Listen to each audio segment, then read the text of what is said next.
필수 아미노산에 대한 오해와 지식은 굉장히 중요한 부분입니다. 과학적으로도 그렇고 영양의학 쪽에서도 라이프스타일 메디신에서도 암 환자에게 있어서 치료하는 데 있어서 이거를 여러분들이 자각을 하지 못하시면 회복되기가 쉽지 않아요. 그래서 이번 3부에서는 필수 아미노산에 대한 오해를 이제 실제로 벗으실 수 있는 시간입니다. 여러분들이 이제 오래 장수하시고 질병을 없애고 노화를 막으려면 여러분의 식단에 메티오닌 섭취를 줄여야 돼요. 그래서 메티오닌 섭취를 줄여서 장수하는 3가지 방법. 이 얘기하면 영양학 전공하시는 분들은 아니 저 친구 뭐야? 웬 엉뚱한 소리? 영양학과는 반대 노선이야? 할 수 있지만 이건 제 얘기가 아니라 하버드나 존스 홉킨스의 통계 내용들입니다. 자, 필수 아미노산에 대한 오해와 진실에서 메티오닌 섭취를 줄여서 장수하는 3가지 방법. 오늘 도표로 좀 볼 겁니다. 자, 메티오닌은 우리에게 필요한 필수 아미노산 중에 참 중요한 요소이기도 해요. 유방암 환자, 굉장히 난소암 환자, 전립선암, 염증이 많은 분들은 메티오닌에 대해서 굉장히 지금 이제 오해를 하시고 있는 부분을 이 시간에 풀어야 돼요. 메티오닌은 필수 아미노산 중에 하나입니다. 최근에 한 연구에 의하면 과일과 채소와 같은 채식에는 메티오닌이 적어서 암을 제어하는 전략이 아주 효과적이라는 사실을 알게 됐는데, 특별히 이 메티오닌을 제한시켜주면 오래 살고 노화가 되는 것을 예방하고 치료하는데, 노화 억제하기 위해서 뭐 보톡스 주사를 맞거나 뭡니까 콜라겐 주사를 맞는 것보다 훨씬 더 효과적이라는 거예요. 메티오닌을 제한하면. 자, 메티오닌이 주로 어떤 음식에 많아요? 필수 아미노산이지만. 정어리? 예, 생선에 메티오닌 수치가 높죠. 고기보다 더 많아요. 자, 그런데 많은 분들이 나 이제 암에 걸렸으니까 이 고기를 먹으면 이제 암 수치를 키울 수가 있으니까 고기 대신 차선책으로 그럼 생선으로 바꿨습니다 하시는 분들이 많은데, 이 메티오닌에 대한 이제 오해가 좀 풀렸으면 좋겠는데요. 자, 여러 가지 동물 실험에서 메티오닌을 적게 먹였더니 모든 동물들이 장수하는 거예요. 자, 또 다른 연구에서 쥐에게 메티오닌 섭취를 줄여줬더니 쥐의 수명이 칼로리 제한과 같은 영향을 줘서 장수하게 해주는 이런 연구 논문들이 있는데, 그렇다면 이제 쥐나 동물 실험에서는 확실히 메티오닌을 줄여줬더니 장수하고 노화를 억제시켰는데, 사람에게는 이 사실이 어떻게 적용이 될까 봤더니 미국 노인병학회 회장인 할만 박사님이 이렇게 얘기해요. 노화는요, 나이 먹어서 오는 자연적인 현상이 아닙니다. 많은 분들이 그렇게 생각하세요. 내가 이제 60세가 되니까 고혈압이 되고 고지혈증이 생기고 하는 거지. 뱃살이 나오고. 저도 좀 부끄러워요. 그런데 노화는 자연적인 현상이 아니라는 거예요. 노화는 뭐다? 질병입니다. 예. 인간의 수명은 세포에 쌓여지는 유릭으로. 그래서 여러분이 혈액과 림프, 혈관 청소하시는 거예요. 모든 암의 시작도 어디서 오냐면 여러분의 세포에 쌓여지는 활성산소, 유리기로 인해서 이 손상된 정도. 그래서 암세포는 특징이 있는데 뭐를 받지 않는다? 브레인 커맨드, 뇌의 명령을 받지 않고 지 망가진 손상된 거를 계속 찍어내는 게 암세포예요. 복제를 정상세포로 복제하는 게 아니라. 그래서 우리 세포에 차곡차곡, 유방암 세포에 차곡차곡 에스트로겐이 축적이 되면 유방암으로 발현이 되고, 유족 분비가 자꾸 늘어나면 에스트로겐을 촉진시켜서 유방암이 돼요. 그래서 우리 수명도 마찬가지로 세포에 쌓여지는 이 활성산소, 유리기로 인해서 손상의 정도를 반영하는 것이고, 세포가 손상된 게 자꾸 찍어내는 게 암일 뿐이에요. 자, 몸을 산화시키는 유리기가 세포에 차곡차곡 축적이 되면 세포들이 손상을 받고 제대로 살 수 없어서 포기하게 되면서 노화가 오고 퇴화가 오고 이렇게 되는 겁니다. 이거 굉장히 중요한 연구인데요. 자, 마치 철이 산화가 되면 녹쓰는 것처럼 우리 몸의 유리기가 노화를 가져와요. 그런데 메티오닌이 심한 활성산소를 유발해서 황산기가 들어있는데, 이 메티오닌의 화학구조는 C5H11NO2S. 참 화학구조 참 복잡해 보이는데, 자, 그런데 메티오닌 섭취를 줄여줬더니 산화물질인 황산기가 생산되는 게 적어져요. 여러분들이 아는 것처럼 어떤 분들은 저 고기 안 먹어요, 오리고기만 먹어요 하고 오리발을 내미시는데 오리고기에 황을 넣어서 먹으면 건강해진대요. 그런 오해들을 다 벗으시라는 거예요. 메티오닌 섭취를 줄여주면 산화물질인 황산기 생산이 적어지면 노화가 억제가 돼요. 세포가 산화되고 노화되고 퇴화되는 게 억제가 됩니다. 여러분들 알고 있는 것과 반대죠. 자, 유리기 산화물질이 적어지면 세포의 DNA 손상, 즉 유전자 변이가 낮아져서 암 발생률이 적어지고 노화를 늦춰주고 질병도 줄여주고 우리의 수명을 증가시켜주는 이러한 연쇄적인 사건들을 이제 이해하실 수가 있겠죠. 자, 이 도표를 보세요. 재밌습니다. 8가지 동물들에서 메티오닌 섭취량과 최대 수명치의 상관관계를 연구한 도표예요. 최대 수명과 상관관계를 봤는데, 자, 누가 가장 장수하냐면 이 호스. 누가 가장 장수해요? 말이. 몸집에 비해서 말은 메티오닌 섭취량이 작아요. 자, 생쥐는 몸무게에 비해서 마우스하고 래시 생쥐가요 가장 높아요. 이 좀 잘렸는데 가장 이 수명이 짧아요. 생쥐는 몸무게에 비해서 메티오닌 섭취량이 많아서 몸무게는 작은데 메티오닌 섭취량이 많아서 빨리 죽고요. 말은 몸무게에 비해서 메티오닌 섭취량이 적기 때문에 장수하는 이런 도표를 보셨어요. 쭉 뭐 토끼도 양도 피그도 이 카우도 그다음에 말에 이르기까지 봤는데 이 중에 이 덩치가 가장 큰 말이 메티오닌 수치가 적어서 섭취가 적어서 예, 수명이 말은 주로 뭘 먹습니까? 말은 풀을 먹죠. 예. 메티오닌 섭취가 적잖아요. 예. 근데 고양이들은 주로 뭘 먹죠? 쥐도 잡아먹잖아요. 그러면 고양이도 좀 이게 메티오닌 섭취가 많네. 그죠? 덩달아. 자, 이거 장수 전략에 대한 도표입니다. 이거 이해하시면 이제 오늘 굉장히 중요해요. 요새요, 여기 뭐 콜라겐 주사 맞으시고, 근데 여러분 일주일만 지나면 콜라겐 수치가 지금 팍팍 올라가는 거 보셨죠? 콜라겐 주사 한 대 맞는데 어디 대학병원 간호과장님이 얘기하시는데 100만 원이 넘는다는데 여러분 이 콜라겐 레벨이 쑥쑥 올라가시잖아요. 결국은 콜라겐이 이게 지금 모자라서가 아니고 여러분의 이 온 장기가 폐색이 되어 있고 이 활성산소가 세포에 차곡차곡 유리가 쌓여 있어서 영양 흡수가 안 돼요. 예, 그러니까 자꾸 노화가 되는 건데 이 도표를 보시면 가장 효과적인 장수 전략 과정을 보여주는데 자, 여기 보니까 요거는 이렇게 감소시키는 거예요. 억제시키는 겁니다. 위로 화살표가 바뀌어 있으면 활성화시키는 거고요. 자, 이 효과적인 전략을 기억하셨으면 좋겠어요. 첫 단계, 장수하려면, 예, 론지티비 하려면, 자, 첫째는 메티오닌 섭취량을 줄여봤어요. 첫 번째는 메티오닌이 주로 있는 음식, 이제 메티오닌 섭취량을 줄여줬더니 두 번째 단계 여기 보이시죠? 예, 보니까 세포의 미토콘드리아에 이 세포를 산화시키는 그 생산을 활성산소를 감소시키게 돼요. 메티오닌 수치를 줄여줬더니 세포의 미토콘드리아를 산화시키는 활성산소가 점점 줄어들더라. 그러니까 따라서 이 DNA의 세포의 산화 현상이 감소가 되고 네 번째는 여기 보시는 것처럼 DNA에 변형되는 것들이 줄어들어요. 돌연변이가 없어져요.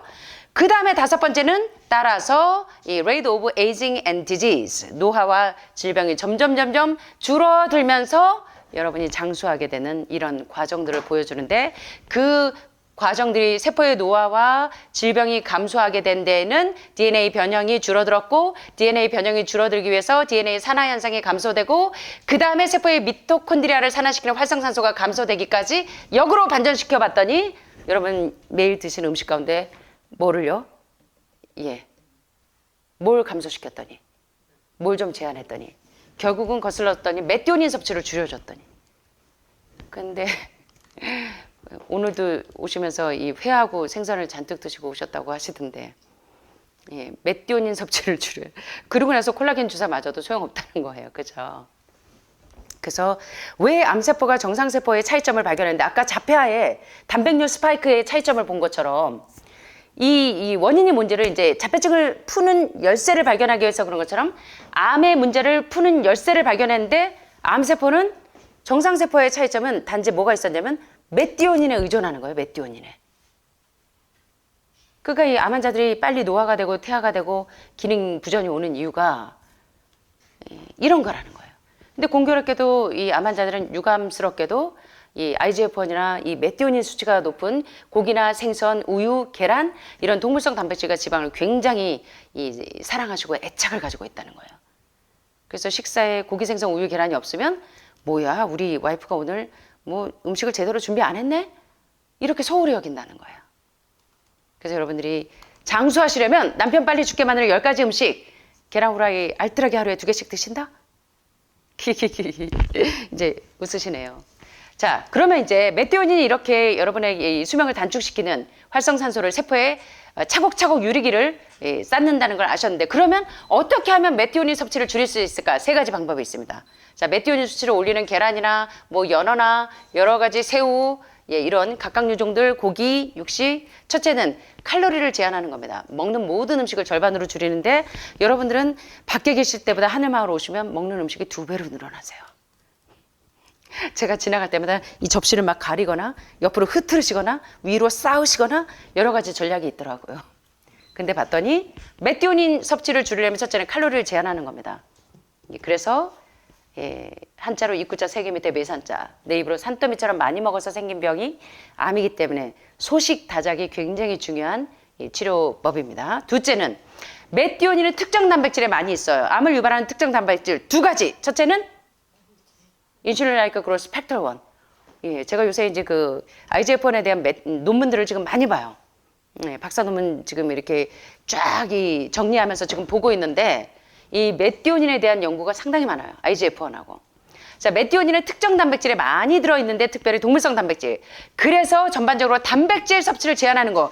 이거 프로틴 리스트릭션을 깨달으면요, 여러분들이 이제 레디칼 리미션에서 캐릭터너 박사가 많은 암 환자를 치료하기 위해서 최고의 의과대학에 가면 만성질환을 치료할 수 있으리라고 기대하면서 하버드 의대에 갔는데, 정작 하버드 의대는 알려주지 않는 거예요. 많은 만성질환자를 치료하는 방법을. 그래서 요새 라이프스타일 메더신이 생기는 거예요. 왜냐하면 이 단백질 중독 신화가 지금 없어지질 않아요. 그래서 이게 단백질 섭취를 제한하는 게 여러분 치료에 굉장히 중요한 관건이 됩니다. 이걸 좀 깨달으셨으면 좋겠어요. 셋째는 음식을 충분히 먹으면서 단백질을 충분히 섭취하지만 채식을 하면 자연적으로 육식에 많은 메티오닌 섭취량을 줄일 수가 있기 때문에 저지방 채식이 여러분이 치료되는 데 굉장히 중요한 겁니다. 이렇게 연구하고 저렇게 연구해도 결론은 뭐냐면 이거예요. 그래서 왜 이 메카티 박사가 논문을 마치면서 최고의 의학적인 권면은 뭐냐면, 논문을 마치면서 여러분 식단에 무엇을 먹지 말라가 되어야 된다라고 하셨을까요? 동물성 식품을 먹지 말라. 메티오닌은 육식에 많이 들어있기 때문에 그래요. 칼로리 제한은 힘들어요. 그래서 항상 여러분 여기 채식을 드시다 보니까 많이 먹어도 금세 꺼지죠. 금세 소화가 되니까. 그래서 항상 배고픈 상태로 으어쓰워러 배고파 죽겠네 하고 다니지 않으셔도 돼요. 채식은. 그래서 여러분들이 배고프지 않으면서 메티오닌을 낮추는 가장 좋은 방법은, 칼로리 제한도 힘든데 채식을 하면 저지방 채식은 많이 드셔도 섬유소가 있기 때문에 자연적으로 이 소화 효소가 많이 나와서 메티오닌 섭취가 줄어드는 거예요. 자 보세요. 메티오닌 어디에 가장 많은가? 가장 메티오닌 수치가 높은 데가 어디예요? 메티오닌. 자 보니까 생선 캔이에요. 뭐 참치나 정어리 캔, 그 다음에 닭고기. 자 그래서 도표에서 보시는 것처럼 메티오닌 필수 아미노산은 육식에 가장 많이 들어있고, 메티오닌은 특별히 생선의 넘버원이 생선에 가장 많았고, 그 다음에 닭고기, 그 다음에 계란, 그 다음에 소고기, 그 다음에 우유의 순으로 보니까 다 여기 식물성이에요, 동물성이에요. 동물성 단백질과 지방의 메티오닌 함량이 상당히 높고, 반면에 식물성 섭취 보니까, 식물성은 다 보니까 메티오닌이 어때요? 안정적으로 들어있죠. 안정적으로. 식물성 식품에는 메티오닌이 적게 들어있는데 콩에 제법 많이 들어있고, 밀로된 음식, 채소, 견과류, 과일류 순으로 메티오닌이 들어있어요. 사실 메티오닌은 필수 아미노산이기 때문에 적정량이 필요해요. 그럼에도 불구하고 동물성에는 너무나 과잉이 들어있기 때문에 이 메티오닌이 여러분에게 이제 위험한 물질이 된 거란 말이에요. 그래서 적절하게 들어있는 걸 드시면 괜찮은데, 그래서 우리에게 필요한 필수 아미노산이 여러분이 생각하시는 것처럼 동물성 단백질과 메티오닌이 많은 양이 아니라는 거예요. 그래서 메티오닌이 낮은 채식을 하기 때문에 쉽게 메티오닌 제한의 목적을 이룰 수 있어서, 특별히 유방암 환자나 난소암이나 전립선암 같은 호르몬성 뿐만 아니라 고형암이나 모든 만성질환자들이 콩 속에는 메티오닌이 아주 적정량이 들어있습니다. 이게 꼭 필수 아미노산이긴 하나, 이게 과잉이 되면 암을 유발하고 염증을 유발하는 중요한 그 매개체라는 걸 아시게 됐잖아요. 그래서 메티오닌의 양은 적으면서 단백질은 많은 이 콩을 여러분들이 가장 좋은 단백질로 드시는 게 좋다는 거예요. 고구마에도 단백질 있죠. 스포라민. 스윗 포테이토에도 스포라민이라고 하는 좋은 단백질이 들어있잖아요. 그래서 여러분들이 이제 콩이나 이런 데 굉장히 좋은. 자, 지금까지 콩은 메띠오닌 양이 적어서 신통하게 여기지 않으면서 불리한 대우를 받아왔습니다. 그러나 육식 대신 콩 단백질을 먹으면 메띠오닌 제한으로 유리기, 활성산소의 활동이 제한이 되기 때문에 노화와 만성질환을 줄여줘서 장수하게 하는 가장 좋은 전략 중에 하나가 바로 메띠오닌을 제한하면서 젊어질 수 있고 염증을 줄여주는 가장 좋은 방법이 바로 콩을 먹으면서 식물성 단백질로 여러분의 이 건강을 유지하는 것이라는 거예요. 그래서 지중해식 다이어트에는 콩을 많이 먹죠. 뭐 병아리 콩이나 뭐 동부콩이나. 그래서 콩은 메띠오닌 식물성 음식 중에 가장 많아서 육식의 3분의 1에서 5분의 1 정도이지만 적절량이 들어있으면서 채식 중에는 콩이 가장 많이 들어가 있죠. 그래서 필수 아미노산인 메띠오닌이 염증 수치가 생기지 않게 먹는데 가장 좋은 방법은 식물성 단백질로 섭취하시는 거라는 거예요. 그래서 보통 사람들도 단순히 단백질을 낮추는 것만으로도 큰 유익을 얻을 수 있는데 여러분 거꾸로 생각하시잖아요. 단백질을 먹어야 힘이 나고 건강해진다고 생각하는 요 오류를 고치셔야 됩니다. 그래서 서구인들은 보통으로 단백질 메띠오닌을 필요량보다 훨씬 많이 섭취하고 부작용이 많은 칼로리 제한을 피하고 대신에 몸의 산화 현상을 낮추어서 장수하게 하고 염증을 없애는 저지방 채식, 특별히 메띠오닌을 가장 적합하게 섭취할 수 있는 방법이 이 콩 속에 있는 IP6가 메띠오닌을 제한하는데 굉장히 좋은 방법이라는 거예요. 그래서 오늘 이 암을 치료하는 데 있어서 굉장히 중요한 방법, 노화와 태화와 염증을 없애는데 이 메띠오닌 수치를 줄이는 게 굉장히 중요하고 또 메띠오닌을 제한할 수 있는 3가지 전략 보셨는데 오늘 좀 도움이 되셨어요? 네. 자, 근데 우리가 필요로 하는 것보다 훨씬 더 많은 2배나 더 많이 메띠오닌을 섭취하기 때문에 우리 몸에 각종 염증이 생기기 때문에 메띠오닌을 과다 섭취하게 되면 유리기 생성을 발생시켜서 이 몸속의 독소가 계속 염증을 유발한다는 겁니다. 그래서 콩이나 채소에 있는 메띠오닌 함유량이 아주 적절하기 때문에 장수 전략의 아주 효과적인 방법이라는 거 오늘 이제 여러 가지 논문들을 통해서 살펴보셨는데 이렇게 돌리고 매치나 또 뭐죠? 둘러치나? 보니까 결국은 모든 만성질환을 치료하는 데는 저지방 채식이 얼마나 치료제로 효과적인지를 다시 한번 살펴볼 수 있는 시간이었습니다. 자, 오늘 제가 이제 새해가 되었습니다. 1월 3일이죠. 이혜인 수녀님의 새해 기도로 오늘 새해를 좀 열어보겠습니다. 1월에는 내 마음을 깨끗하게 하소서.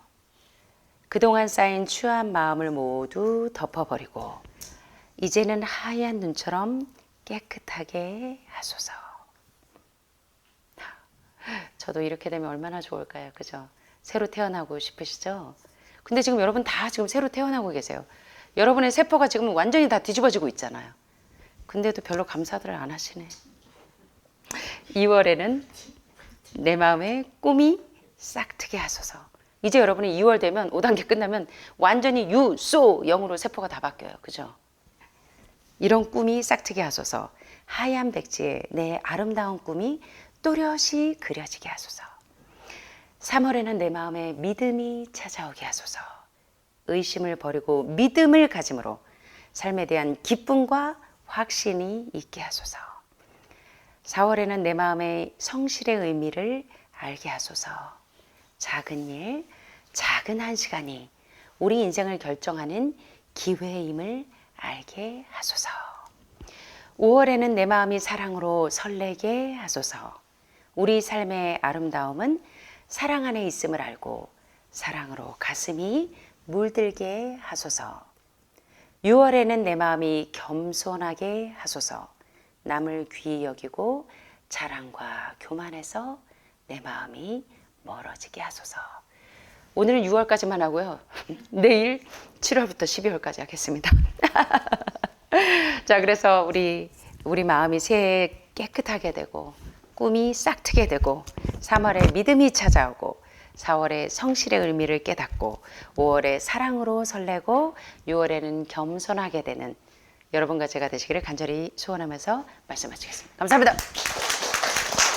사랑이 많으신 하늘에 계신 우리 아버지, 오늘도 저희들에게 이렇게 귀한 생명을 주시고 이제 새해에 새로운 마음으로 우리가 하늘마을에서 우리의 몸과 마음을 새롭게 할 수 있는 은혜의 시간들을 허락하여 주시오니 참으로 감사드립니다. 우리 각자 다른 형편과 다른 처지와 또 다른 몸 상황 가운데서 우리의 몸을 새롭게 하고 마음을 새롭게 하고 또 우리를 치유하시는 모든 건강의 법칙들을 잘 순종할 수 있는 기회를 주셨사오니 이번 기회를 통해서 이전까지 살던 옛사람이 새롭게 되어서 2025년 새해에는 지금까지 겪어보지 못한 새로움으로 우리의 마음과 몸이 새롭게 건강하게 부활될 수 있는 시간이 될 수 있도록 은혜로 역사하여 주시옵소서. 이 시간에 몸이 불편해서 나오지 못한 우리 아픈 손가락들을 특별하신 은혜로 기억하여 주셔서 그들의 처소에 하나님의 은혜와 평강이 함께하여 주셔서 날마다 더욱더 건강해져서 우리 가족들과 함께 이 자리에서 함께 또 은혜를 나누는 시간들을 가질 수 있도록 도와주세요. 오늘도 우리 가족들 밤에 통증 없이 건강한 모습으로 평안한 잠을 이루고 내일 더 건강한 모습으로 우리 모두가 서로 사랑할 수 있는 시간들을 가질 수 있도록 은혜로 역사하여 주시옵기를 사랑이 많으신 예수님의 이름으로 간절히 기도합니다.